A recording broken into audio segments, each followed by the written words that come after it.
Hi, welcome back. The last couple of weeks we've seen quite a big rally in Bitcoin and cryptocurrencies. I'm sure, like mine, your feed's probably full of people spruiking it. They're back out there with their bullishness.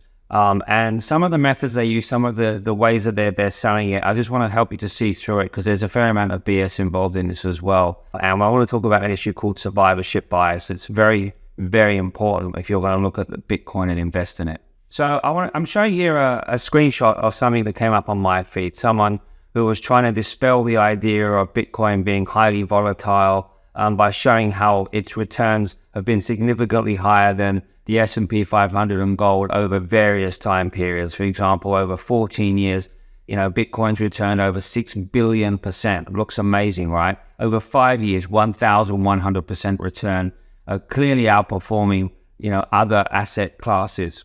So these sorts of things are going to appear a lot on your timelines as well.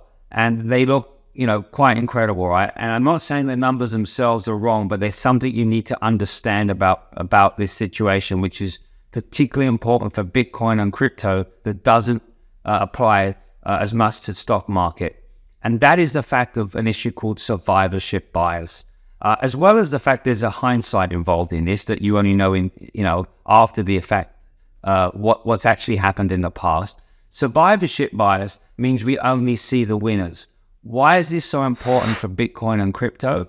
Because over the last 14 years, there have been literally dozens and dozens of cryptocurrency platforms that have collapsed and investors have lost everything. So these returns that are being shown are basically assuming that you weren't on one of those exchanges, if you were lucky enough to have chosen a platform or exchange that didn't collapse. Now, some of the collapses have been among some of the largest crypto platforms. For example, last year, FTX, billions of dollars, potentially lost there. So there are thousands, tens of thousands, probably hundreds of thousands of Bitcoin investors who bought Bitcoin, but have not seen the returns that are being shown on that screenshot because the exchanges have gone under, they've been hacked. If you go back to 2014, for example, Mt. Gox was a very well-known one. 850,000 Bitcoin just disappeared as Mt. Gox went under. There have been lots of these.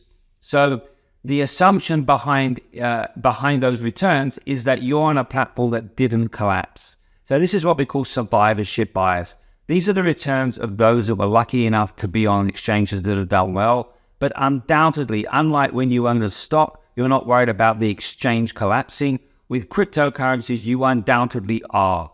So when you invest in Bitcoin, you may not have achieved these returns. There are many people, if you think about the FTX investors, are they achieving these returns? Many of them have seen their money wiped out. And the same for hundreds of thousands of crypto people all over the world. To some degree, you could argue that the returns that are left for those that have managed to achieve them are essentially the returns of holding risk. They've taken significant risk because there is a significant risk of these platforms collapsing. So before you get enticed by these sorts of returns, also ask yourself, what was the chances are that I have chosen an exchange that would have lasted? And then again, even now, you still have to factor in the possibility of collapse because it is an industry where it's happened again and again and again. So hopefully that will help you to understand a little bit more about these numbers, and understanding survivorship bias can be really important in this industry.